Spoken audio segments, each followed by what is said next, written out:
that bottle of wine. Grab your favorite glass, pour a couple of fingers of scotch in it.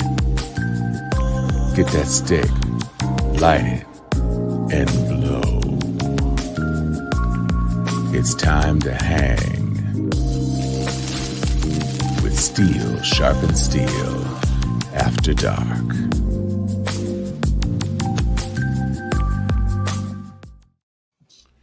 Hey y'all, it's time to hang with Steel Sharpen Steel after dark. Well, Chuck done took his glasses off. Look, he's glistening. He's getting ready for the night.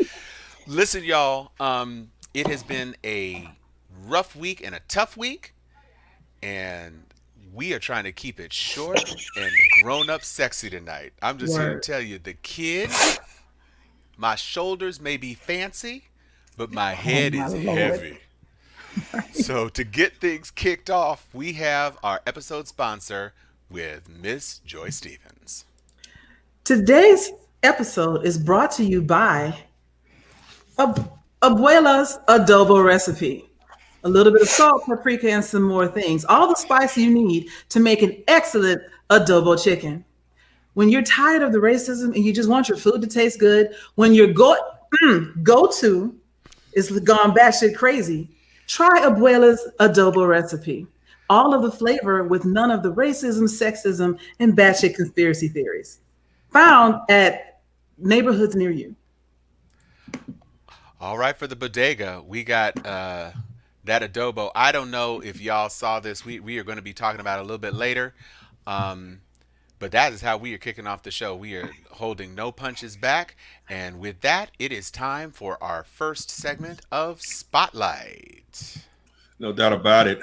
Tom, I'll go ahead and take the lead on this week's first Spotlight. And as many of you already know, the great Vernon Jordan joined the ancestors earlier this week. You know, it seems as if 2020 and 2021, there's been almost a nonstop procession of legendary Black people who have, and just people in general, but, you know, as we are all Black on this show and we have a Black focus, we tend to highlight our brothers and sisters who have gone to the great beyond. And Vernon Jordan definitely is a man that all of us know who he is, but some of you, and I'm sure most of our followers do too, because we have hardcore nerds who tend to follow us. But for those who don't, Vernon Jordan was a very important figure in both civil rights as well as in politics for the majority of his adult life. He was an Atlanta native, grew up there, and then he moved to the Midwest, went to DePaul University, undergraduate school, graduated from law school, and moved back to Atlanta in 1961. As we all know, that's smack dab in the middle of the toughest days of the civil rights movement. He joined the law firm of Donald Hollowell, another very legendary Atlantan civil rights lawyer. And together they were a part of the legal team that helped to ultimately integrate the University of Georgia. I'm quite sure that many of you have heard of Charlene Hunter Galt. You've heard of Hamilton Holmes. Those two individuals, they went through so much trauma, just like James Meredith did over in Mississippi, to try to integrate the University of Georgia. And Vernon Jordan was very much part of that. He left from that law firm. He continued to work in civil rights. He served as the field secretary throughout the rest of the 1960s for the NAACP in Georgia. And then in the 1970s on into the 1980s, he was president of the National Urban League. And so throughout all of his civil rights contacts and what have you, he was able to actually become pretty prominent in politics. Having been in Georgia when Jimmy Carter won the presidency in 1977, he was a trusted ally of Jimmy Carter and continued to work very indefatigably in Democratic politics all the way through the 1990s, when many of us first began to know who he was as what we would call then candidate Bill Clinton and soon to be President Bill Clinton's best friend, BFF, whatever it is you want to call them, but they were closer than brothers. They golfed all the time. He was a confidant. He was very much heavy in Clinton's transition team in 1992. And then years later, during some of the darkest days of the Clinton presidency, when Vincent Foster committed suicide, he was very much a part of making sure that Clinton held it together during that period of time. And then 5 or 6 years later, when Clinton was engrossed in the Monica Lewinsky scandal, it was actually Vernon Jordan who helped Lewinsky secure employment. Let's just put it that way, trying his best to do a solid for his friend to quell some of the national uproar that was going on back then. And, just as an aside, it really is funny to think that all of that brouhaha 20-something years ago over sexual impropriety between two consenting adults, so to speak. And I say impropriety from the standpoint that the president was the president and she was an intern. So that's clearly improper, but it was still consensual. And yet now 20 some odd years later, that that would even register on the radar these days in modern politics as really being that much of a scandal because the bar has been set so low. So with that, again, Vernon Jordan was a very consequential man, great lawyer, great civil rights leader. And he will be missed. I know that I don't know if anybody else wanted to take a stab at the late Vernon Jordan. I do. Okay. I really want to accentuate, particularly our generation, just what a symbol he was in our early years. Mm-hmm. Our college years, our Bill Clinton years, in particular, it was Ron Brown, Alexis Herman, and Vernon Jordan. And they represented at that time what could be, how much closer we could get to the White House, how much they were so regal. And then with the tragedy of Ron Brown, Vernon Jordan and Alexis Herman really got elevated as, for us, they were Michelle and Barack, and everything that we did, my first foray into politics was going to Vernon Jordan's house when I was young. And he lived on Embassy Row. And you walked in there and you thought you were in Coming to America. I mean, his wife was so gracious. They were humble people, but they were regal. I mean, everything about that man was regal to the end. And it just, you had to feel like you wanted to do better and be better in their presence. It wasn't, we weren't into this establishment politics. We weren't into the, everything that's light is dark. We weren't in that period. We really were a different generation. Look at that. Mm-hmm. That is, that's such a beautiful picture. And that really he was like the Godfather. He really didn't do messiness. He was the handler extraordinaire. You never really knew what was going on behind the scene. They kept good. Well, we had cell phones back then. That's what it was. We didn't have internet or cell phones. So you only got to know on a need to know basis.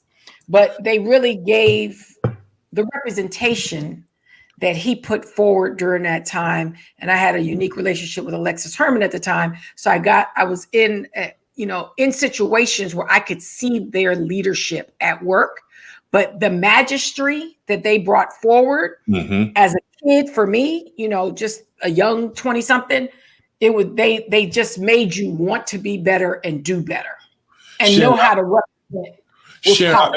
You know what I wanted to add on to that? That's an excellent point that you just made. I had an opportunity early on at Morehouse. At the same time you and Tom were over at FAMU. Joy, you were still in high school. You're the young buck of the crew here. But I remember being on Morehouse's campus, just like you were saying, Sharon. Ron Brown was on campus. Vernon Jordan would be on campus all the time. Our frat brother Tom, Lerone Bennett. But when these men would come on campus, again, there really was something regal. And Sharon, you hit it on the head. It was awe-inspiring. And yet there was a common touch that these men had. Not saying that I had an opportunity to work closely with any of them, but you can tell within a few minutes whether somebody is a jackass or not. Let's just go ahead and do that. And we've all had our brushes with celebrities where there are some celebrities who are just like we are, down to earth, cool people. You see them, you can talk. And then there's some celebrities or prominent people who are just real jerks. I mean, let's just call it for what it is. And these men were, like you say, magnanimous. Just the presence that they had. I can still visualize seeing Ron Brown walking down the hallway at the same time I was coming up the stairs to go down the hallway, Tom, where we used to practice Quiz Bowl, HCAS, in Sale Hall, our chapel, and just again the gait, the look, the crisp blue suit, the white shirt, the red tie, and you're sitting there always clean, always clean. These guys were tight to death with theirs, and it inspired us to want to be similar in all that we're doing now. So again, that generation was a great generation, and the baton is being passed to ours to continue to try to do our level best. The only thing that I wanted to add is because to your point, or to y'all's point, I'm just a little bit younger than the rest of y'all. Baby so, girl. High school, he messed me up. You know, when I was coming up, those names were already legends. Mm-hmm. You know, they were, you know, Alexis Herman. I didn't know who she was, but I knew she was a bad woman, you know, and same thing. And they were people, they were larger than life. You know, they were fixtures to some extent. And I would encourage everyone to make sure as we continue in the struggle, because the struggle never ends. It never ends. Day in, day out. We need new fixtures. You know, Stacey Abrams can't do it alone. Barack, Michelle already told him to sit himself down and go somewhere because they got kids to look after. So we can't count on just a few. We need grassroots new fixtures everywhere. And so I would hope that as we lose a generation of one by one, and it's sad to watch, but as we lose a generation of inspiration, that we find that inspiration within ourselves. Amen. Joy, and one quick point that I forgot to make. Vernon Jordan was the first human being that poured into me the concept of every administration must make Black millionaires. And, you know, as a person who became an entrepreneur very young, it was the influence of Vernon Jordan and Maynard Jackson that one of the reasons Bill Clinton got the tagline of being the first Black president before our, you know, overly sensitive era that we are in now is because one of his pillars was he made like 10 Black millionaires his first 100 days. And it was under the leadership of Vernon Jordan. And it was like known, we are going to make Black people are not just going to fight for equality. They were doing equity well before the word was sexy. And it was serious. It was a serious thing when Hillary Clinton was pushing for one person business having healthcare. I was one of the beneficiaries of that. The only reason I was able to break out is because I got healthcare as the only employee afraid to get pregnant when I just got married for the first time. And you can't leave your job if you ain't got healthcare. And this was in the early 90s. But Vernon Jordan's mission was to create the pools of money available for Black entrepreneurs to access capital in order to step out when it wasn't even a conversation. In the late 80s, early 90s, that was Vernon Jordan's role in Clinton's administration, is to create a wealth pipeline. And a lot of them did good. That's why there was rumors when Ron Brown got killed in a plane crash because he was Secretary of Commerce. Right. And a lot of this history we totally forgot and erased. But they were on a mission for the equity movement like nobody else. Yeah.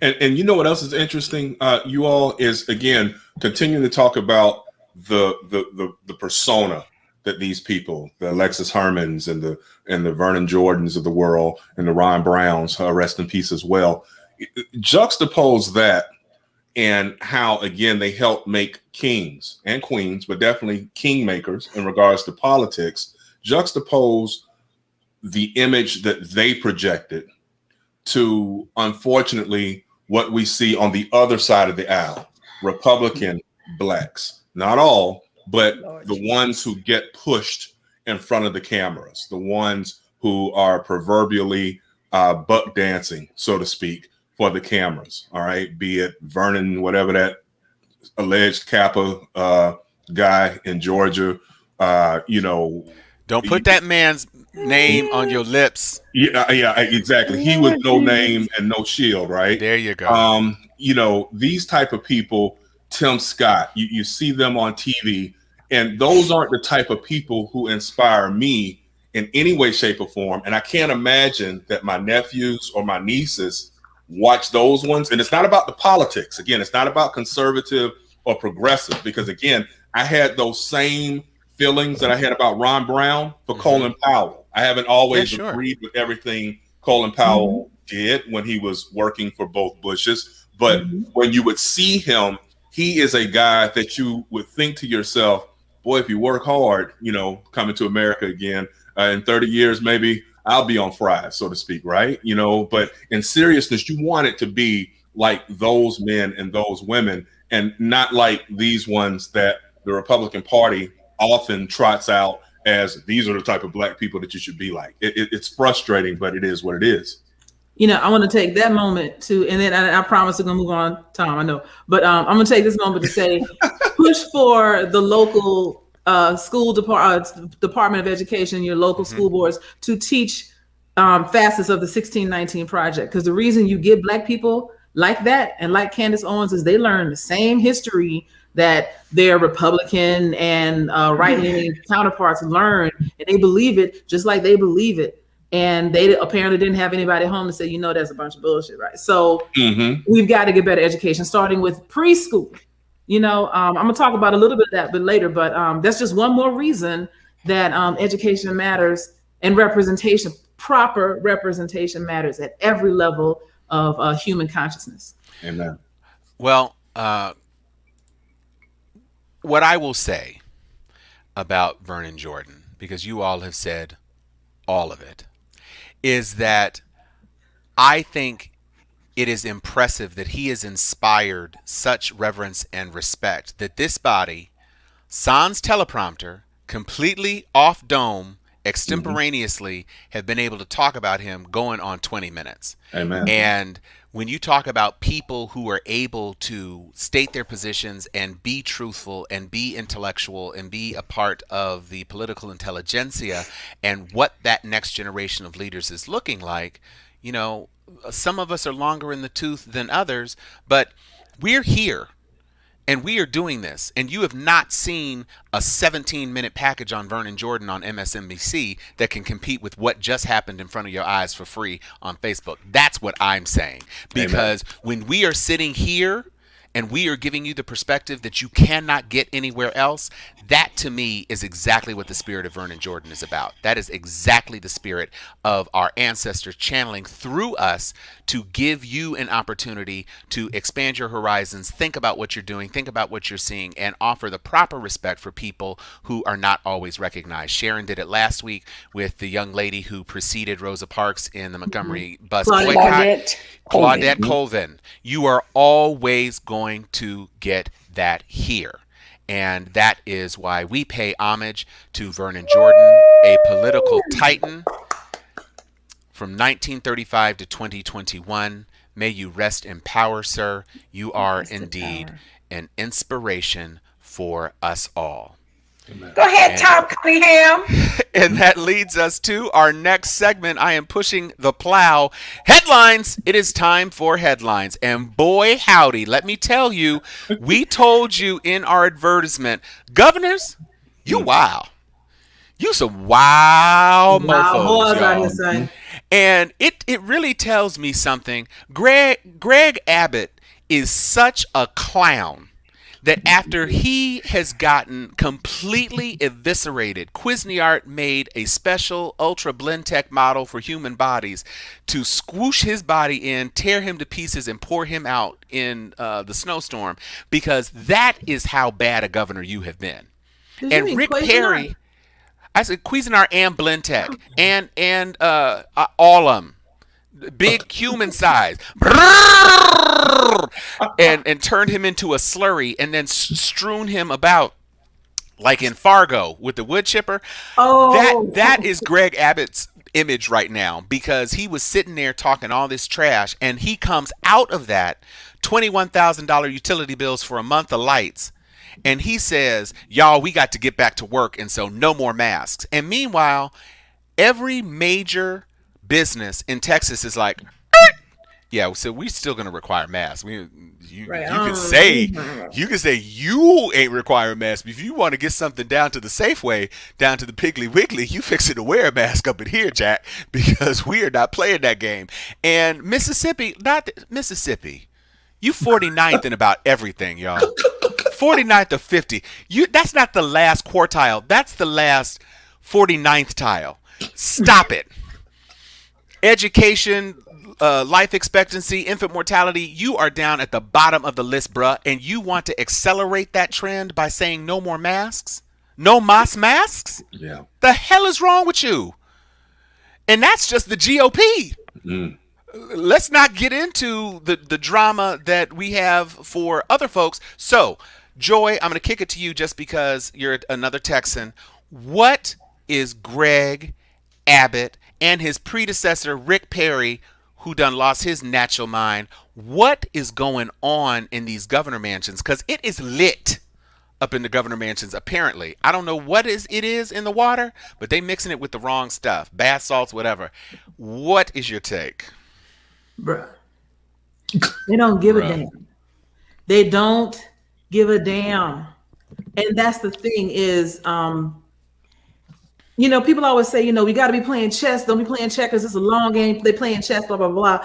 You forget that when you play chess, everything is a pawn. Everything. Everything is expendable to win the game. It doesn't matter what you have to sacrifice as long as you think you're winning the game.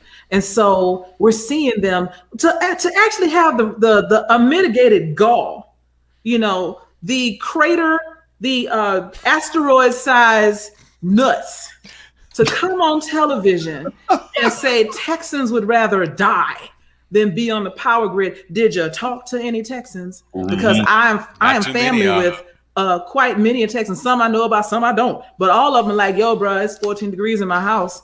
Yeah. I don't know what the hell you talking about with this die freezing. Ain't nobody talking about that. So again, they are willing to sacrifice anybody and everybody to maintain that power structure. And now we're seeing them do it a different way. They still are believing, for whatever reason, that riding this Trump train and this anti-mask train and doubling down, tripling, quadrupling down on it at the expense of lives that they see as expendable, because in their mind, other people get corona. Even though Trump had it, that was a stunt.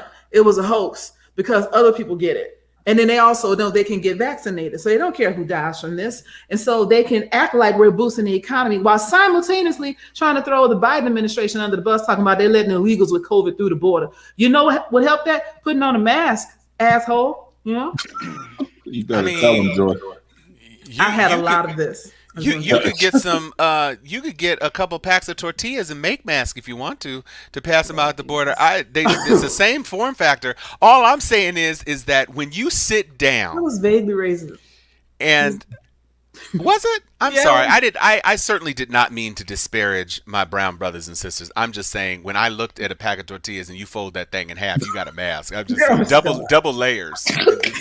So. I'm just saying that when you look at what is going on, and you touched on something, Joy, that I have to just sub-reference here. Y'all do know that the real medical records about Trump and the COVID came out. The boy was down to about 80% oxygen. They was about to ventilate him.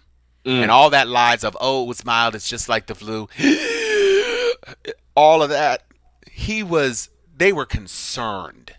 Yeah. They gave him oxygen, they said 4 times. And that little dude stood up in front of the thing with the crazy doctor from Texas who has a little clinic next to the gift shop in the postal annex, talking about, my patients, I've cured them every single day with hydrochloroquine. Yeah, lies. You didn't cure Nan. And President Trump sat up in there, steady lying, and could barely breathe. Yeah. Ain't even a TH in that breathe. Yeah. And then had the nerve to get, and Melania had it too, and then had the nerve to go on ahead and get their vaccination shots right as they were scooting on out the White House. Y'all. And let me tell you something, Tom. When we saw him being medevaced out of that White House, we talked about it on our show several months ago. You could tell that he was struggling. That wasn't a joke. He had a hard time walking that maybe 100 yards to the helicopter. You could see it in his. I saw fear in his eyes. He was about to die. Yeah, he was nervous. He was taking. You talk about order my steps. He was ordering them steps hella slow. Yeah, he was nervous. I don't want to fall. Right. You can't look weak. You can't fall. Mm-hmm. He was probably, he was probably trying to pray on the way to the helicopter, but his mind wanted. He's like, "Our Father, Papa John's is really good pizza." What was I saying? Oh, pray, yes. Our Father, 2 Corinthians walked into a bar. Yeah. I mean, I don't want to hang on GOP foolishness exclusively for long, so I'll just transition to. I want to add a point though. You're going on this one? Okay, go on ahead. I feel like what Mississippi and Texas is doing is a campaign of genocide. I feel that strongly about putting businesses, putting people who have to deal with people walking in. Look at all these threats of people spitting on people and carrying on. You now have zero fucks authority to stop someone from coming in your establishment without masks. And you're going to have to deal with that. You're going to have to battle that. So while that crazy person is yelling and spitting and shouting, we don't know if they got COVID, but the irresponsibility of government doing that in a high population Latino state and a high population Black state. You made a comment about Mississippi. Let me give you some stats. The number 1 state in the United States of America with the highest Black population is Mississippi. Mm-hmm. Okay, let's be clear. 40% of Mississippi is Black.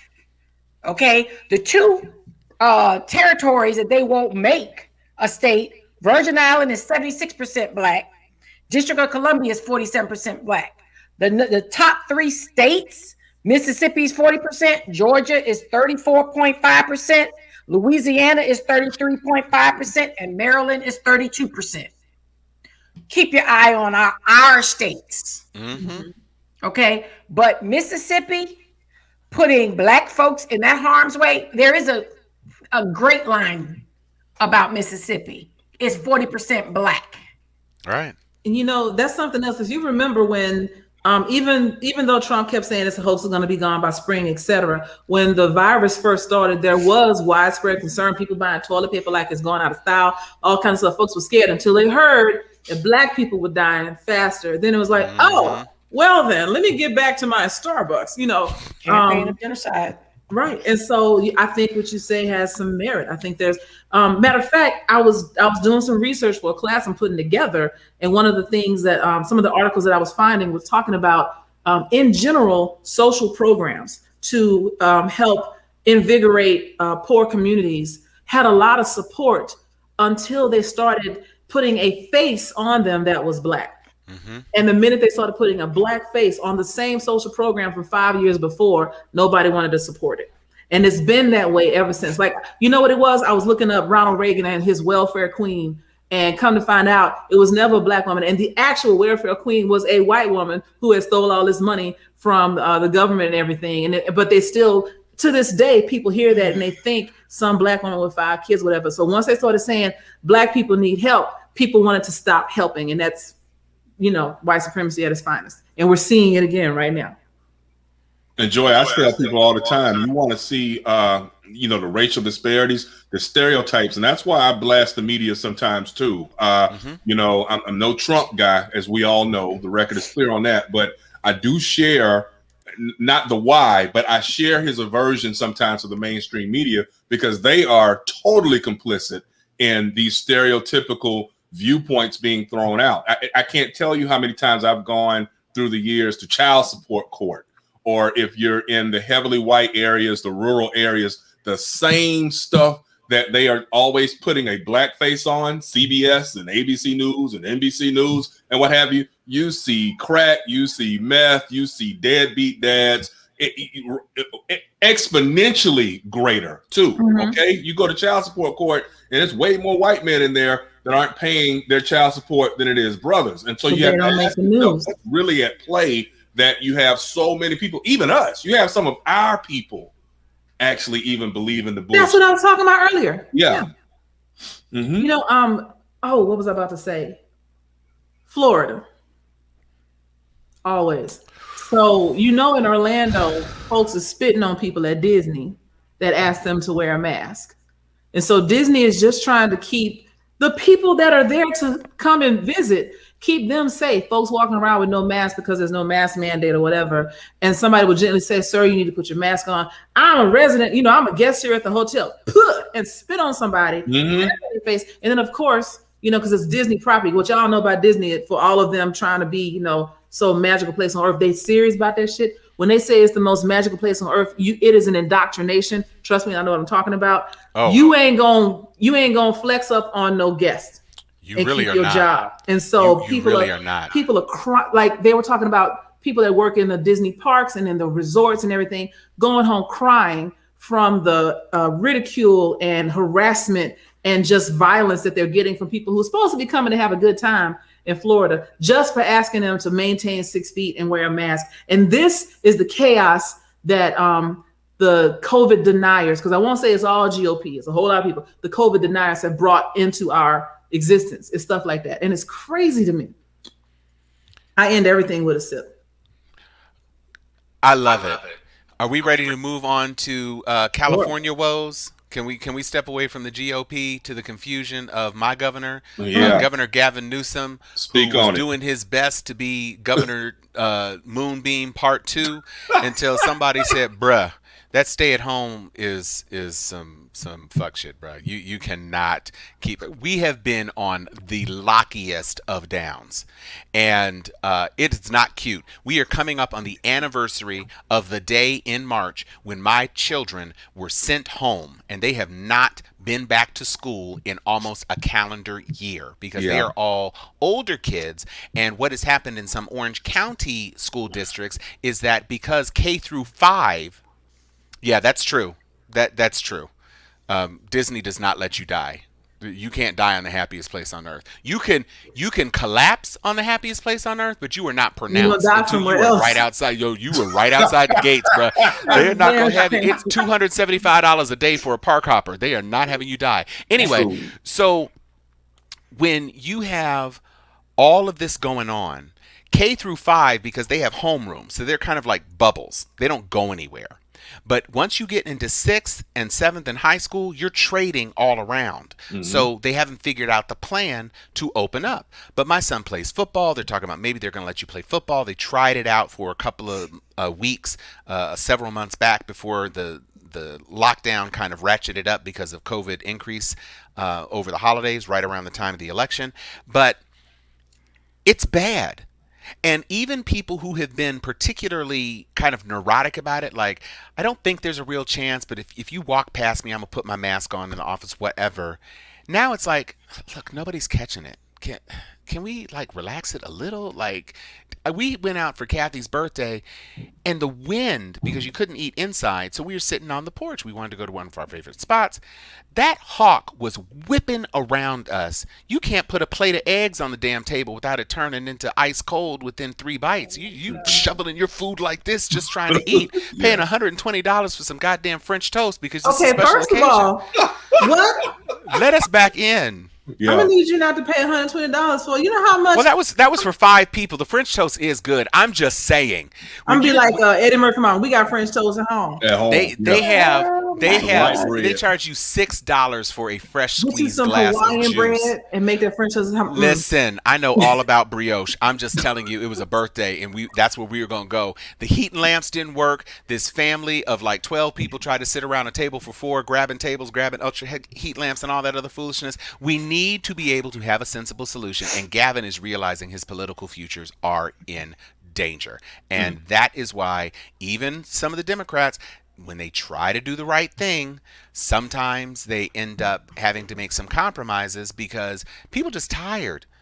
I've been living with these 3 teenagers for a year, y'all. I can't. I don't know if I'm going to have all 3 of them in 3 weeks. We got to figure something out. Jim Beam Honey and Fireball. Fireball. I don't know that anybody else feels as passionately as I do about California because I'm the only one out here in California. At least they trying to protect you. It might be a little bit overprotective. It's overprotective. They didn't throw y'all in the damn Hunger Games. Look, I ain't sick yet, so I'm not saying he's wrong. I'm just saying I don't He's like my kept you kids healthy. more. He has, I guess. But, it's not going to keep me out of jail when I have to strangle my oldest son. Right. To Erica's point, they ain't putting an all-star game in your city like they doing us here in Atlanta. Right. Are That's your people out in the streets, Joy? My people Yeah. are home. Okay. No, but There's a whole lot of other people I don't rock with. I'm talking about your people. You know the people I'm talking about. Man, look, them folk. You talking about them people. already prepared. So We done had the Super Bowl. We Yeah. done had CPAC.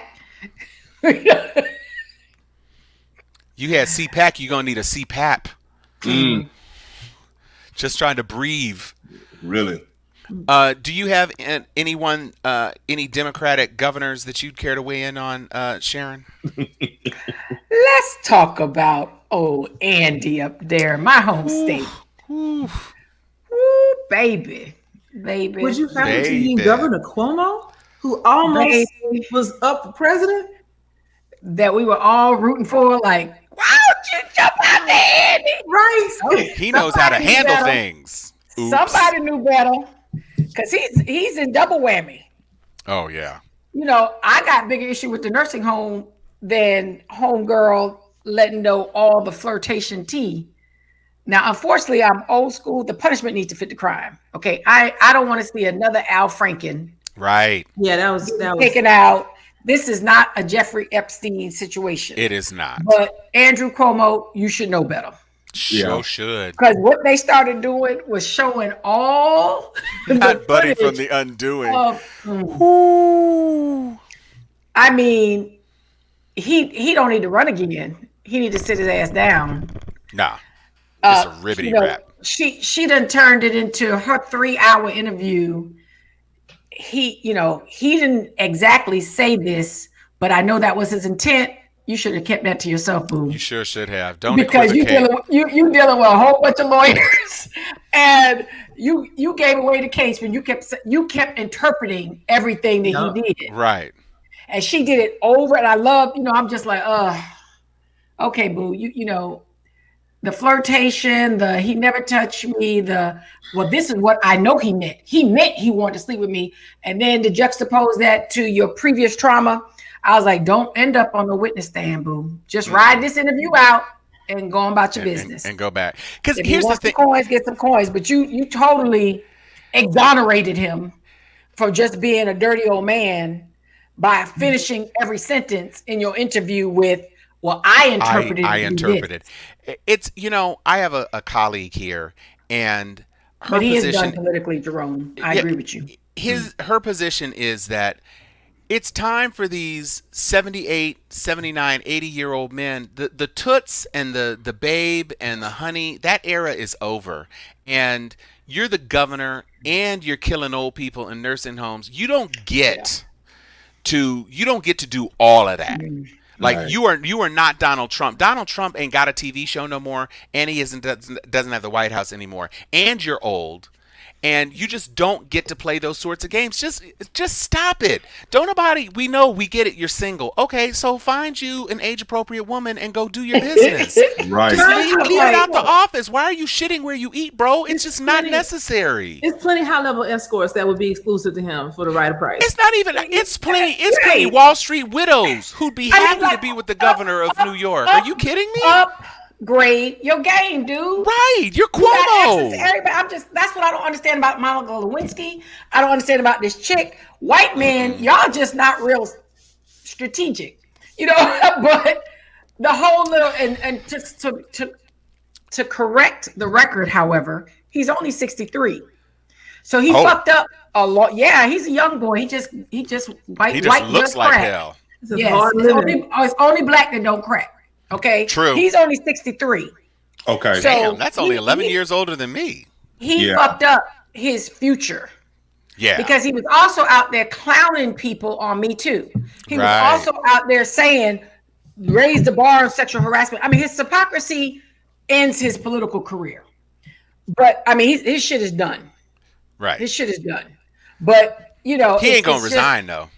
he's not going to resign. I mean, look No. what happened to Virginia. Homeboy was accused of rape and finished his term, Yeah. and a sister got up there and was broke black. it down. Yeah. This So is they true. ride it out. They sure will. All right. That is hilarious. She was convenient in close proximity. Lord Jesus. You know what? You are not Dave Chappelle though. How about that? Right. How about you are not Dave Chappelle? Ain't nobody laughing at your jokes, bro. Talking about CPAC, which we spoke about briefly earlier, people were somewhat surprised given the raucous appreciation that Trump received when he made his presentation at CPAC, that the results of the straw poll did not show his support as robust as one might have imagined it would have been. A person who retired out of the White House with 80, 90, 92% Republican approval. When it came to the CPAC straw poll, he was hovering around 55%, which means 45% ain't feeling you, bro. And guess who came in number 2? Chuck and Sharon. Yeah, man. Who was it, Chuck? I'll cross the bear, also known as Ron Death Santos. Oof. Yeah, he's he somehow, some way, he is Trump light, and they like him. He's gambled in regards to trying to be a facsimile of Donald Trump down here. He's carried his water. He has followed Trump over the last year as closely, if not closer, than any other governor of any other state, and it is paying off for him right now down here among his base. I mean, most people across the country understand that he's problematic too.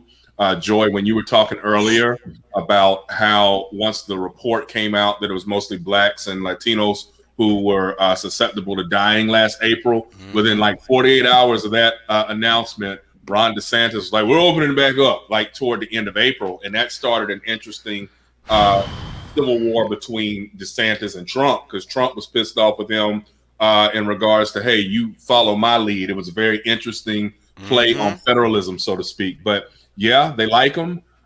He's former military, young. He's early 40s.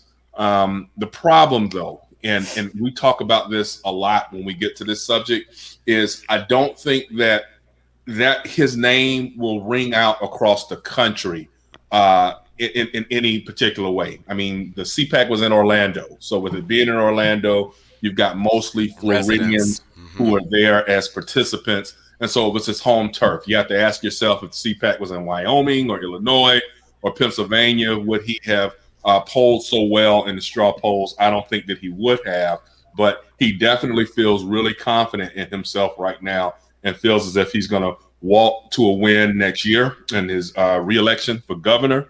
I know Sharon and a whole bunch of us are going to be doing our parts to make him a one-term governor. It's going to be an uphill battle, of course, but we will do our part. And then obviously he's got his eyes set on 2024. But again, he does not have that Trump kind of, I don't know, like I say, hate the guy if you want to, but there's something about Trump in the celebrity aspect that resonated with people. I don't know why, but it did.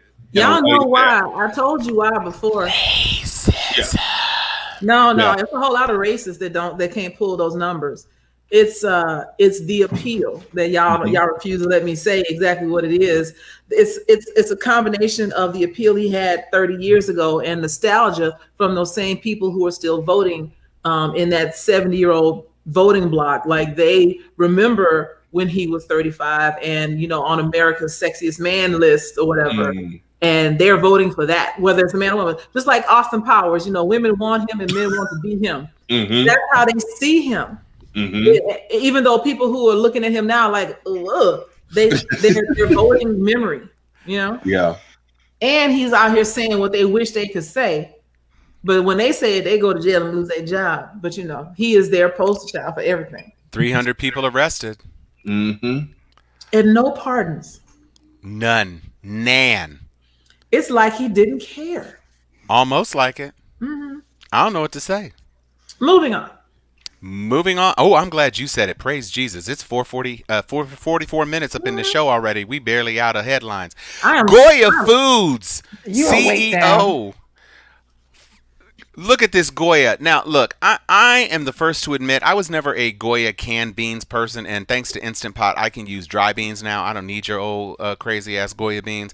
But I will tell you, them little seasoning packets, they have all those different little things. I didn't throw them away. I spent money on them packets before he was crazy. I'ma still use them. I'm just not I'm just not gonna be getting no mo. I'm just saying them salt doesn't expire, y'all. I'm a use that packet to the last granule of spice blend falls out that plastic container. But I am never getting anything from them people again, because you don't call Donald Trump the legitimately elected and still legitimate president after January 6th, after January 20th, and after March 4th. If these QAnon people don't stop getting disappointed and wake up, Trump is not coming back. The earliest it could possibly happen is 2024, and he's knocking on senility right now. You ain't getting him back in, y'all. You not.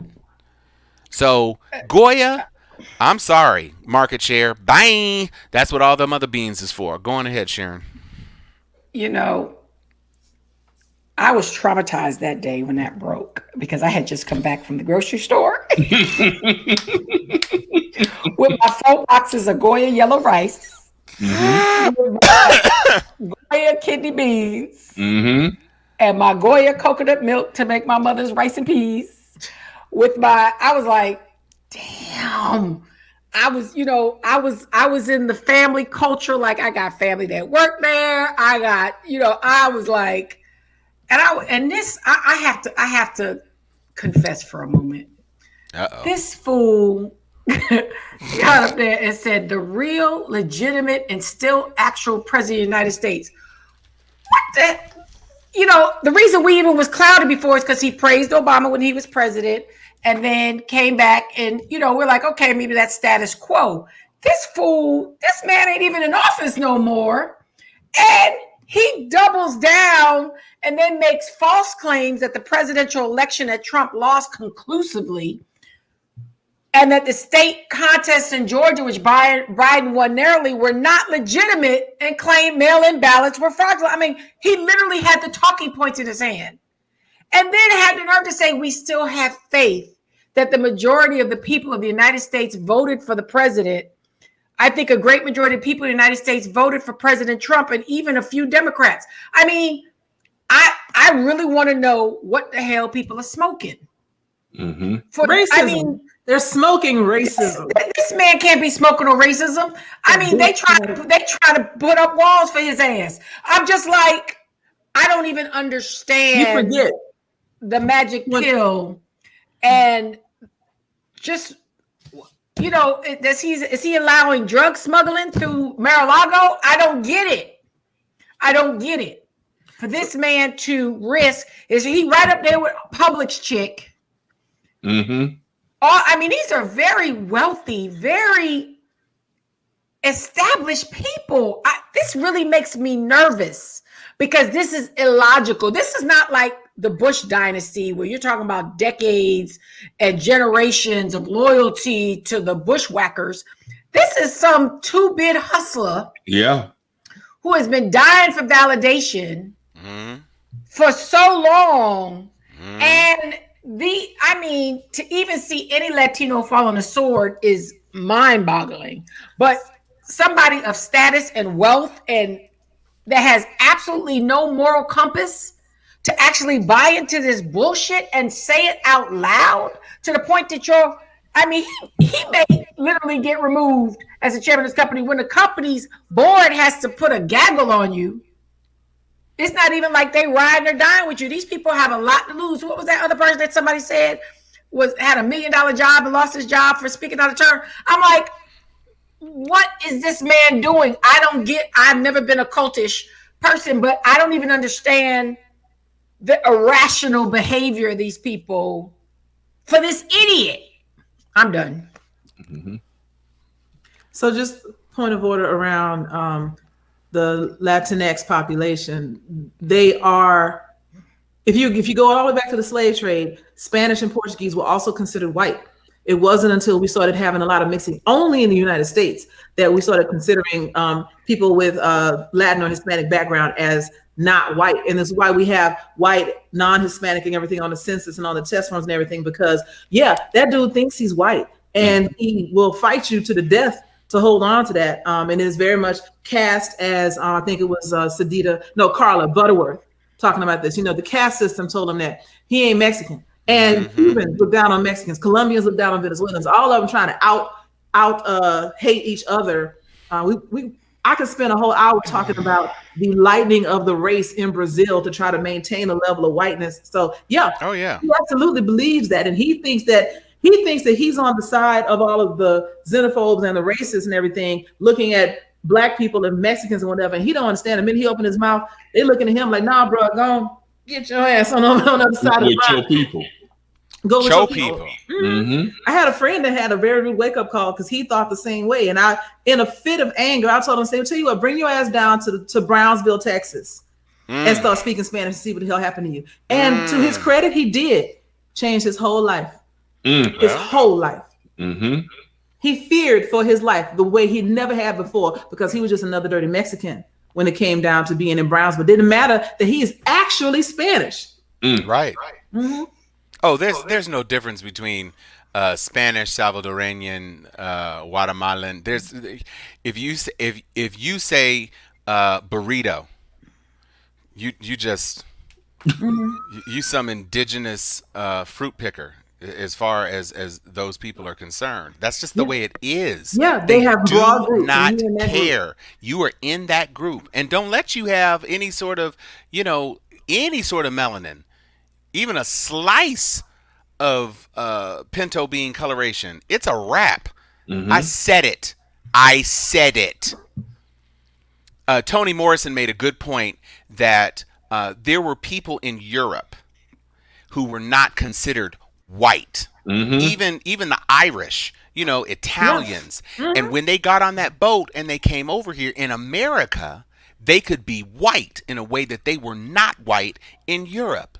And that became their common thread. That's what they were able to hang on to when everything else was falling apart, because they had that inherited whiteness, and that was their devotion to the United States. It wasn't about pride in America. It was about pride in what America granted to them, which was legitimacy vis-a-vis whiteness. And I tell you, all the way back then, a great movie to watch about that is Gangs of New York. Even though it's fictional, it's based on the way things really went down. And that absorption of Italian and Irish into white culture gave them cannon fodder. Here's a poor and lower middle class that we can abuse by making them think they can be with, the landed lords and whatnot of British aristocracy. They were never going to. You even see it if you watch the remake of Roots from like 2016, 2017. You can see the difference between how they treat the white landowner, slave owner in the South. He's never going to be one of them. But he's always aspiring to such. And to prove how much he deserves it, he beats and kills his slaves. And that's the same thing you see going on today. I can show you how much I belong with you by my vehemence in repudiating people of color, because I'm not one of them. And they're like, "That's great. Get on out there and pick strawberries now." Absolutely. So let me slow y'all down, because I am an Afro-Latina, and I want to be very, very clear. Spanish is not a race. Okay, no. Latino and Hispanic is not a race. So yes, many of them do believe that they're white, and they are. I mean, they're really mulattoes. But I want to just be very clear, and they don't like Latinx. We use it politically correct. Latinos do not like, male and females. They don't mind being called Latinos. They do not like the term Latinx. That's a European nouveau riche trying to meld everybody laziness together. Of not calling a Latino and a Latina. So you just that's politically correct for non-binary people. Yeah, right. and that you cannot. They ain't there. We ain't there. But at the same time, because Florida's Hispanic, we not Latinos. We still Hispanics. So, but just tread lightly. We know that they're Black Latinos. Oh, absolutely. Absolutely. Absolutely. My sister-in-law is Panamanian. Believe that they are white. Yeah, no. What? Nobody in her family believes they're white. No. I said those of lighter complexions do believe that they're white. Yeah. Oh, That was absolutely. exactly my point. Like that's the Zoe whole- Saldana, right? I remember y'all correct me if I'm wrong, but I was a huge fan of hers until I read somewhere where they were saying Zoe thought she was white girl, and I'm like, no, ma'am, you look Zoe like Saldana? No, she came out her neck. She came out her neck the wrong way in a couple of interviews, and people were like, yeah, acting like she wasn't black, and I'm like, she looked like the average Girl, you darker than me. on FAMU or Spelman's campus. I mean, like, to be fair, Joy. Shut yeah. up. Shut up. I've been inside the house for a year. Look, I get it. I'm not complaining or making any comments about it. Let's talk about some legislation. There are two bits of legislation that came and passed the House to great fanfare this week. Joy, you take the first one. Okay. Sure. Throw my picture up for me because I'm very happy about this. All right, hold on one second. Go ahead. You start the prelude. So, we're all very familiar with what happened last summer, and the George Floyd Police Reform Bill, I think it's called the Justice and Policing Act. Yeah, it's on there. Was passed in the House this past week, and it's a great first step. Not sure if it's going to get through the Senate. Not sure if it's going to make it because even with the Senate being deadlocked, they're still going to need the votes, and I don't know if they're going to get them, but. For it to have made it that far is a great first step, and I'm very happy to see it happen. For those that don't know, it's about removing some of that qualified immunity that stops law officers from being punitively persecuted for the lives that they take. So they can't be sued individually, et cetera, even though they do all this dirt. Or they can say that in the execution of their job, they are justified in whatever they do, because their job is dangerous and scary and whatnot. And so that's how you end up with people saying that nobody did anything wrong in the Breonna Taylor case. So if they could get this through the House, get this through the Senate, it would be monumental in beginning to change the face of law enforcement reform across the country. So fingers crossed that continues to have momentum. I'm going to ask Sharon. I was in drumline. Oh, you talking about Chloe? I mean, because I was an extra. I was an extra in drumline. I just want y'all to know that. What was the name of that university? Was it Atlanta University? What was that university that Nick Cannon was at? Atlanta A&T. Oh, Atlanta A&T, right? Okay. What are you doing, Joy? So I was in drumline. What were you doing? I was an extra And what was it during the credits. So here's what happened. So I was in Atlanta at the time. I love it. And they had an all call that said they needed Greeks to come out because they wanted to make it authentic, but they didn't want to. They were smart enough to know they didn't want us to be putting jackets on anybody. So they said, Deltas, Kappas, AKs, whatever, come out with your gear on. We're gonna do this crowd scene. And so the crowd scene was, the drum majors playing and the girls dancing and everything, and we're just up in the crowd just grooving. And I thought it was gonna be in the middle of the movie. Turns out it's in the credits. And so you have to watch the credits to see it. And I look nothing like myself because I got long hair, it's permed out. But if you watch the credits on Drumline, you will see a girl in the top right corner with a Delta jacket on. And that's me. that is top right, she said. My son watches Drumline every weekend, so I'm going to look at it. That is exactly how I ended up as an extra in higher learning. Oh, wow. Because... Tom, they were asking for people. I didn't know that. And thanks to The real reason I made it in Drumline is because my playmaker sister Winsome Sinclair was doing the casting, and she called me and she said, I'm casting extras and go on ahead and come out. And I got to be in the craft services tent with Tyra Banks, who was playing Deja, and may have been in a relationship with John Singleton at the time. Anyway, we were sitting there just talking, and it was the scene where Deja ends up getting shot. So, when old boy just like loses it and gets and does the Kent State thing and is firing in the thing. And so we were all there as the people who were getting fired upon. And the person who was trying to coordinate the stunts was saying that the black people were breaking too quickly. So they were saying, okay, so what happens is that you hear it, but you don't know what it is. And Tyra said, I don't know what they talk about because when black people hear a gun, we know what's up. And I was like, See, start running, or if For you real? see people But starting to run. to be honest, in LA at that point in time when higher Yeah. learning was going on, if you heard somebody step on a switch, you were like boom, and you just broke out. But they Yeah. literally made us shoot like 3 or 4 times the one big explosion scene because it was like you don't know what's happening at first. You're looking around confused, and then it was like, yeah, I'm just gonna run because I what was we not do. confused. Exactly. So anyway, cameos from Steel Sharp and Steel throughout Almost famous. your favorite black movies. Exactly. Mhm. The one with Columbus Short was Stomp the Yard. Stomp the Yeah. Yard. It was Stomp the Yard, Mhm. and that was written by a rattler actually, Yeah, was Mhm. that your boy? Will. What's his name? Anderson. Greg Oh. Gregory Anderson. Oh, Anderson. Greg Anderson. Okay. Yeah, wrote that. Mhm.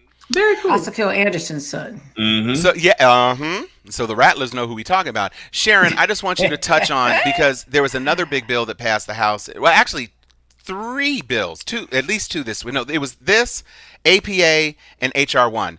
All sound great. I think the only one that's coming out of the Senate is the stimulus because of reconciliation. I love to believe that there are going to be 10 senators on the GOP side who are going to vote on the side of expansion of voting rights. I don't see the math working. What do you think, Sharon? You talking about the stimulus package that's taking forever? No. The stimulus package, I think, is a foregone conclusion because honestly, even though Mitch We McConnell talk doesn't about want to that. support anything, Mitch McConnell has kept his folks in lockstep, but his people, his constituents, they looking for that money. So they know that the Democrats will take it. They're going to take it. We need to talk about the stimulus package. That's what people want to know. Is it going to get through this weekend? Right. Joe Manchin is already done lowered the weekly supplement to $300 as of this evening. They gave him that carrot. Right. And, they still, one of the senators have left. He had a death in his family. Uh-oh. So they're literally waiting people out to fall from being able to vote to get enough votes on the other side. I just wish that vote would hurry up and pass. Yeah, it needs to pass. Do you think HR1 has a chance of passing the Senate, Sharon? I don't know. I would like to think that there are enough. We need to first educate everyone on what HR1 is. Okay. So, despite the best efforts of Republican legislatures all through the country, despite especially places like Georgia who have been on this train since Kemp's win against Stacey Abrams and everything that Stacey Abrams has been doing in terms of rolling back election access, trying to create a stringent voter ID, trying to limit absentee balloting, trying to, put all these roadblocks away, cutting off Sunday sold to the polls dates and all this other stuff. HR1 is the bill that's like the power to the people bill. This is the thing that's supposed to open the floodgates so federal protections are reactivated and all of this stuff to make sure that the minority populations who overwhelmingly are democratically shifting and carrying the Democratic Party on their backs will be able to continue the things that have caused the dramatic shift in the electoral fortunes in places like Georgia, and as indicators leading that we are going to see some similar democratic shifts in places like Texas. Because if Texas goes, it's a wrap on the White House. You're not going to be able to get the White House as a Republican if you don't have Texas. So HR1, unlike the stimulus, because the stimulus is a super special thing that doesn't have to go through normal channels, specifically because they're doing it through reconciliation, which just requires 50 plus Kamala. All of these other bills are going to require the filibuster vote. So you're either going to blow up the filibuster to get these 3 things. I'm not saying that would be a bad play because these are 3 hugely important pieces of legislation. I just don't think that Schumer has the stones to pull that lever. See, the difference here is it's going to be HR1 battling these, up to 30-something states right now with voting rights. Exactly. Legislation. And it's all going to end up at the Supreme Court. Yeah. So a lot, I don't think anything is going to pass before 22. But I think the battle, you have to juxtapose HR1 to what's going on the state level. Because the state level politics are dangerous. Oh, yeah. I mean, it's just, I have more faith in the people, especially after the performance of Georgia, to know that we are on a Montgomery bus boycott mission as Black folks in this country. Mm-hmm. I believe heavily in us really being woke right now. The disparities and the white cultism that's going on is dangerous. Mm-hmm. And we have to run our own strategy. We have to run our own byways because they've already pulled Kemp back in. The Georgians are starting to talk out of their side of their necks from all this good government. They're all trying to get they're all back on the Trump train. Everybody whose lives was threatened, that slowly but surely, even LeBron's little beautiful ad that was non-threatening, they wanted to come criticizing that today.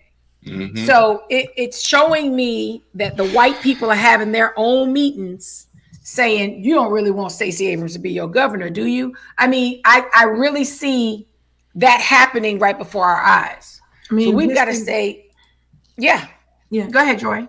History is repeating itself. You know, if you think about Reconstruction followed by the Compromise of 1877, which unleashed violence on Black people all across the South and led to Jim Crow and all these stupid laws and grandfathering in people who couldn't read but could vote. So Black people who couldn't read and didn't have a grandfather who couldn't vote could get disenfranchised and, you know, learn learn the entire Constitution by heart, or you can't vote, like all that nonsense. You know, they're trying to pass a law right now where one of the, they're trying to pass a bill right now in Georgia where one of the provisions is you cannot hand out food or water to people in line to vote. Knowing that they're closing stuff down, knowing that people, you saw how bad it was. They're trying to make it hard for older people with not a lot of time, people who all the conveniences, anything that makes it convenient to vote, which means the only people that will be able to vote are the independently wealthy who can spend all day, you know, sitting there, or who can, you know, who figure out how to vote early because they got all of the advantages and all that kind of stuff. So they're doing it again. And if we don't stay vigilant, if we don't continue to fight, we will find ourselves, and I'm not even bullshitting with you, we will find ourselves back around the early days of post-Reconstruction, where violence will go unchecked. People will be forgiven for murder in the name of saving what they think is the nation. And they could get us this time. I mean, we've got to stay strong, you know, so don't sleep. Don't think that just because we got Stacey Abrams that she's some kind of superwoman and she can do it all by herself. Don't think that just because Biden won by, remember, he got a lot of votes. He got more votes than anybody ever in history, but so did Trump up until Biden beat him. Right. So we can't forget how things went. Don't think Trump isn't going to come back around with his megaphone and his nonsense to stir up trouble in 2022. It won't take long. So don't let it go. I just want Cyrus and Letitia to do their thing. I want him distracted by the threat. I want his children to be distracted and concerned. I want Donald Trump Jr.'s dealer to be bottled up and see what that causes in terms of that. I want every block of package of talcum powder and baby laxative in the state of New York removed out of reach of Donald Trump so that he can't get what he needs in order to keep himself marching. Because this is a travesty. You were able to move yourself from scrutiny for 4+ years on the strength of I'm running for president and now I am president. That's your only gambit. It's not going to take Cyrus 4 years or 3 years or even 2 years to bring charges. Neither of them people. You got forensic accountants. Everybody is going to be doing that stuff. And they know. The IRS knows. And now Congress is doing a subpoena on the records again because now there is no Supreme Court to stand in the way. It's problems. And so he's trying to be loud now, the billionaire who's begging poor people for $20 donations so that he can support himself. Come on, man. Steve Forbes never did that. Mm-hmm. Michael Bloomberg never did that. Well, they actually had money. Well, but This is what I'm saying. And so, to your point, Joy, about the mystique of 30 years ago when he may have been on a People's cover, never the sexiest, but like in the pages with some Photoshop thinness, he ain't got none of that thinness. He ain't got none of that natural color. He ain't got none of that real hair anymore. He is a mess. He is a walking picture of Dorian Gray. And I just need somebody to pull it out the frame and show his ass so he completely decomposes and falls to bits right in front of us. That's all I want. Is that too much to ask? No, it's Too reasonable. much to ask? Very reasonable, I think. Lord Jesus. Okay, we are at 1 hour and 10 minutes. Y'all are making me a liar. Stop looking at the clock. And We're I don't having want to be a liar. We are having fun, so let's talk about something a little bit more funnerer. Y'all, coming to America. So, like everybody, I wasn't sure how I was going to feel about this movie, and then I saw a second trailer with the barbershop people, and I said, I love the barbershop. You could do Coming 3 America just with those barbers and Eddie Murphy as the old Jewish dude, and I would watch that. I would watch that TV show.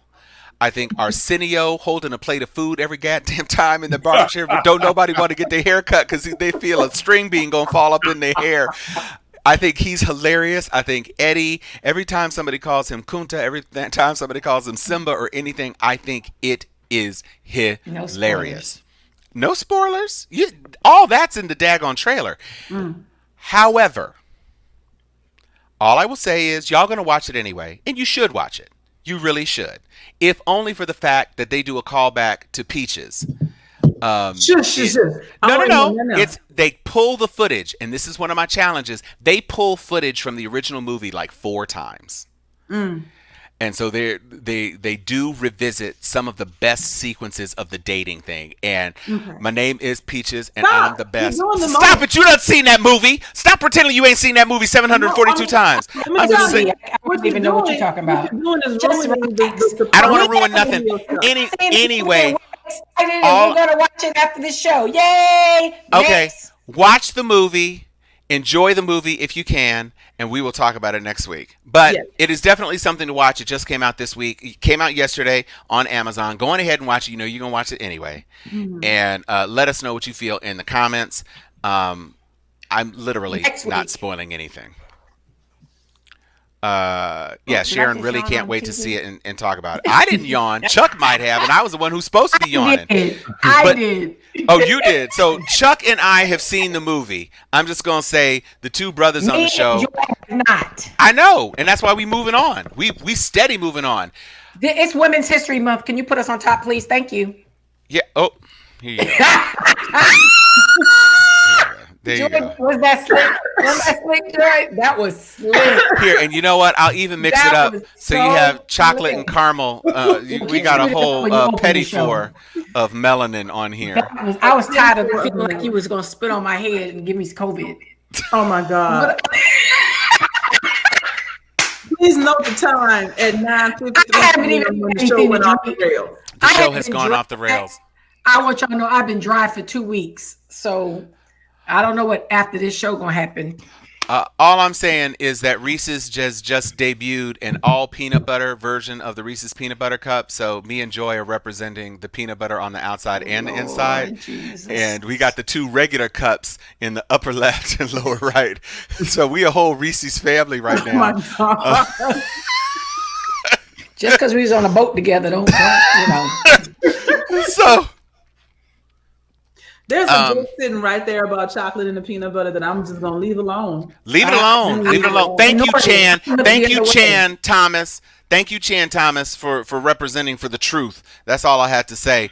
Are we ready? Are we ready? We is ready. We is am ready. Yes. It is time. I'm going to just do this. They photoshopped the hell out of Eddie. Okay. We are ready for do-do-do-do-do-do. Them gangsters. Them gangsters. Do-do-don't-don't-don't. Okay, beat it all down, Sharon. I see you. Feel your Miami self. Okay, this was a big one for at least 3 of the people on the screen. I'm sorry, Spellman. I'm doing this for the Rattlers. Yes, you are. So go ahead, rep it. Any Rattlers in the house? Any Rattlers in the house? Any Rattlers in the house? I got bets. I got bets that his son coming. Put it up. Put it up. Put it up. I said the same thing when I saw them kicks. I said, "Wait a minute, is his up? Yeah, is he coming to fam?" I'm willing to bet you. Because man, look, Lord. I felt like Fred Humphries when I saw them shoes. I said, the picture up and talk about the picture. Jesus, "Hold on, where the The picture picture's is?" not in here. I sent the damn picture. Okay, go on ahead and talk. I'll get you your picture. Ain't nothing talk about every rattler in the nation. Everybody from every HBCU know. Even the damn NBA commissioner was doing an ode to HBCUs today, talking about Clark, Morehouse, and Spelman today. I was like, and then he said 22 other HBCUs would be present at the All-Stars. I said, look at you with your competence. But LeBron James, Whoop whoop. my gangster of the week, is all about them rattlers. Rattlers. All about them rattlers. Them rattlers. It was And dope. that shoe ugly as hell, but we gonna be wearing them. Oh, they are not they are not delightfully colored. I have to say. That's just clear. An athletic director, not from FAM, thought that was cute. But but we happy. We still happy anyway. We sure are. Yeah, they got the rattlesnake right on them, and the coloring has to. They got to do. The color colorway. has to get better. Yeah, They call that a colorway. Yeah, And that's a color no way. yeah, right. That's right, okay. Right. They will be sold out. Oh yeah. I'm gonna get indeed. some. Sold out. They'll be sold out. Oh Yeah. man, that is not attractive. My son will have them on. Yeah. My son will have them on. But it's kind of cool. Like I'm just seeing the texture. No. The texture is very No. rattlesnake adjacent It on the does. top. Yeah, it looks like That's a snake. evoking, and they've got the right font for FAMU on that heel strap Yeah. piece. I don't know what that mosaic fake stained glass window stuff is. I guarantee on you there'll that. be another version out in a couple weeks. Yeah, Yeah. can Why I does it just look need like- one that doesn't Remember look when you like used to put, like, toxic Play-Doh? waste? You put Play-Doh on a newspaper and you would get the little print off of it. Why does it look like that? I don't Like know. around the heel. Look. You see what I'm saying? Like it look like it's a newspaper behind glass. The K's will be able to rock it. Fuck it. You Wait, know. that green almost looks like lime green to me. It's Hazel not rocket. it's It could not be an good. apple green. It could be an Yeah. apple green. It's Yeah. not a Y'all great gonna buy green. it. But you know what's important? Well, that's true. We sure but, are. yeah. We will. My son will have them on. I may That's not, true. but my son will have them on. LeBron James wore those things, shouted them out on social media, and now, Tweet. huh? Put up his tweet. Uh, What I sent on. and pasted. Not the Lord. one- Anyway, I'm gonna put From this up NBA because to kicks. this is the direct callback to these kicks because this is the important thing. This is the rumor. So I'm gonna get you your tweet. But this is what people thinking. This is what they really thinking. That's the thing. That's what they That's thinking. cute. Now Chuck, Yeah. you gotta see. Oh, Chuck missed it. He's looking at his tweets again. Chuck, Bruh, look at look at the this. camera. That's dope. Isn't that dope?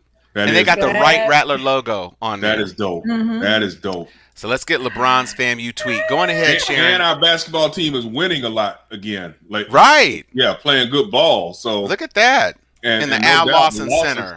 Yeah, we I'm said it at telling the you, same time. The Lawson Center Come on, man. is the best gym in black college basketball. Oh, Brian, that's right. Brown was not just promoting them shoes. He was show he nine. he had a little bit of twist in there. He said, "I got a lot coming up for y'all." Mm-hmm. Now this is the thing. We're gonna put the tweet up now because this is super gang. This is Rattler gangster. This is Rankster. Rankster. This is the thing that set the entire hill on fire.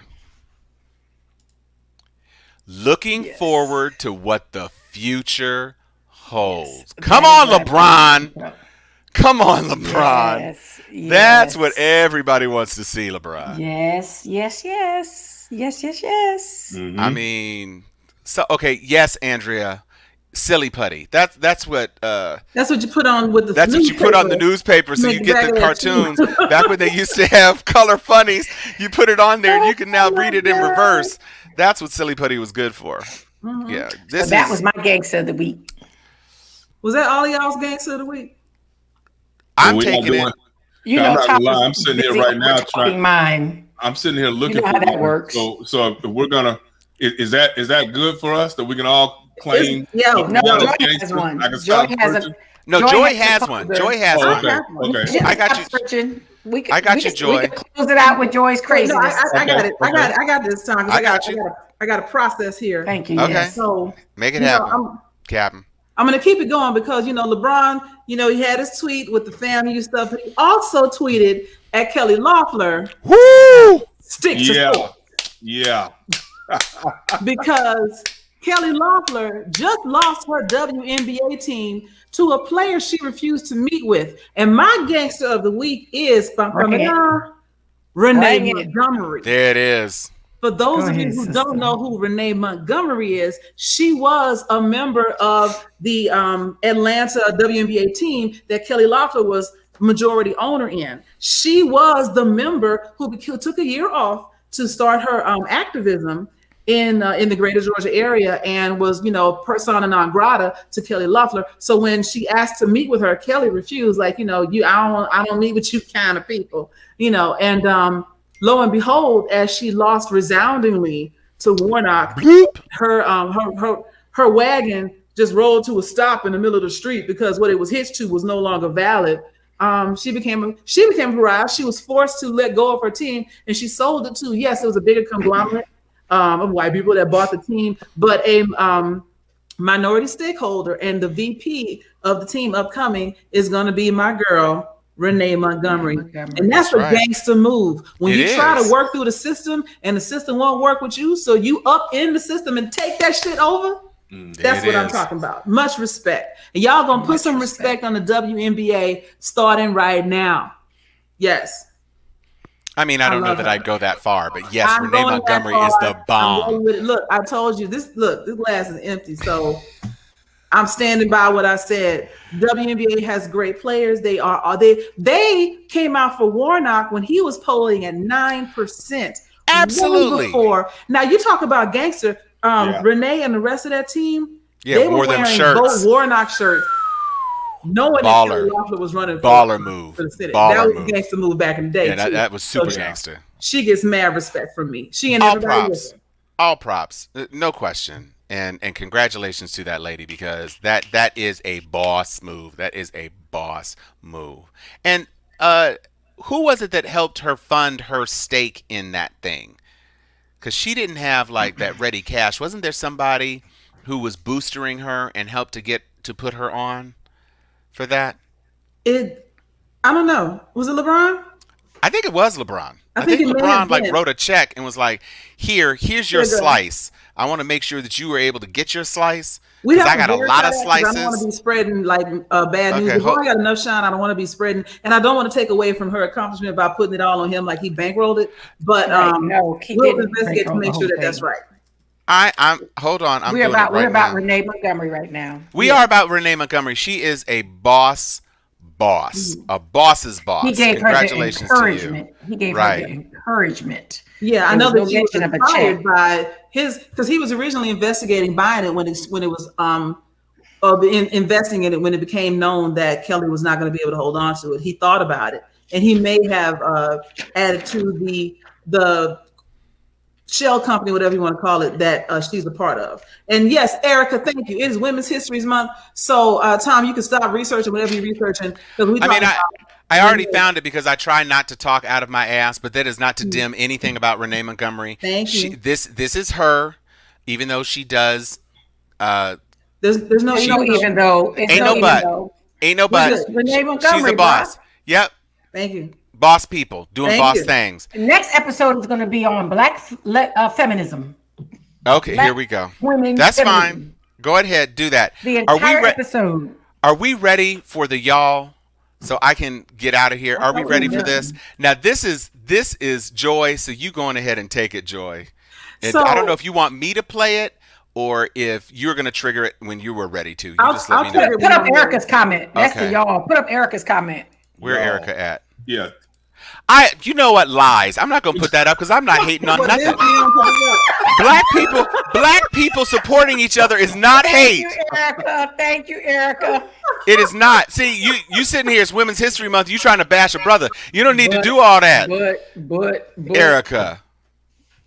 Speaking of thing. interracial bashing, I would like to come up with the next y'all. So my friends send me stupid things, and I got to shout out my girl Angel Denise Cecile Harrison. You getting ready to do your video? Yeah. Lord Jesus. Have you seen this video? No. Okay. So yeah, we're about to do the video in a second. So and yeah, we're gonna go out in a second. So she sent me this video and I don't know what it was about. And I think it is best seen if you just don't know anything. So without further ado, here we go. Good love for you though, but bitch, I'm about to get on your ass. I got a party. What is going on with that white ass chicken? Girl, who is gonna eat that white shit? You mean to tell me you ain't got no pepper or nothing around the house? I mean, no attempt whatsoever to put no type of color on that bitch. No, color equals taste. That means currently yours tastes like notebook paper. Who the fuck cooks chicken like that? Throw that shit in the trash. Who taught you how to cook? A prison inmate? That damn orange is a new black chicken. The chicken wished it was orange. What does white chicken taste like? Grandma?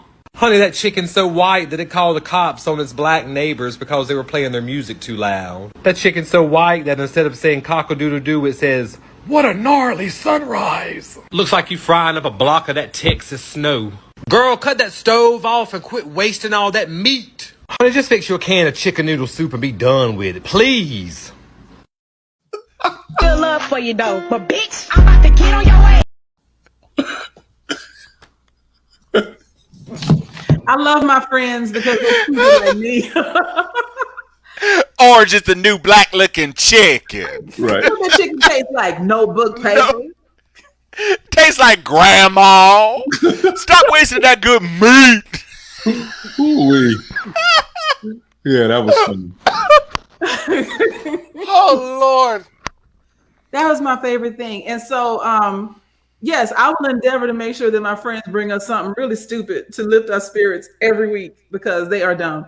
And I'm not on TikTok, and so I rely on them to keep me entertained. And I have lost hours of my days watching this nonsense that they sent me. That by far was the best one because I wasn't ready. I wasn't ready because he just started going in, and I appreciate him as an ally to season food, making sure that she knew that her food was unacceptable. Because I mean, who cooks chicken like that? It looked like she literally just ripped open the package and dumped it straight in with like a little bit of water or something. It's crazy. And had the gall to say, "Who says white people can't cook?" Like she was doing something. You just put that water and chicken breast in a skillet and was blanching it. Do you not know anything about the Maillard effect? You can't have that much liquid in it. You're going to steam the chicken. You ain't getting any caramelization on the flesh. And already a breast is a dry piece of meat anyway. And the thing that really did it for me was Sister on the other half of the video who was cackling and throwing hands.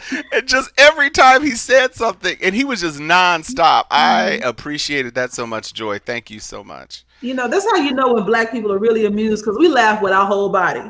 Oh, if yeah. you want somebody to get up and walk away, that is the funniest thing they've heard all day. All day. All day, day. Okay, can we do this before we get to a minute, an hour and 30? Can we do this? Mm-hmm. Y'all, we love you. We thank you for being a part of our village. We enjoy every bit of time we can spend with you. We hope that tonight especially that you were able to engage with the spirit of our ancestor Vernon Jordan and have learned something about him and his legacy. We want you to be aware. We want you to learn, and especially about things like HR1, things that can actually impact you. You know, people talk about what can be done in government and then sit there and be upset when they haven't done even the fundamentally simple things that can help to guarantee advancement of causes that are important to us. So we want you to be engaged. That's why we are here. We are here every week for y'all because we want y'all to be engaged. That's my final word on it because I'm fixing to go away. Mm-hmm. Take it around the clock, Sharon, upper left-hand corner. Good night, everybody. My face is numb.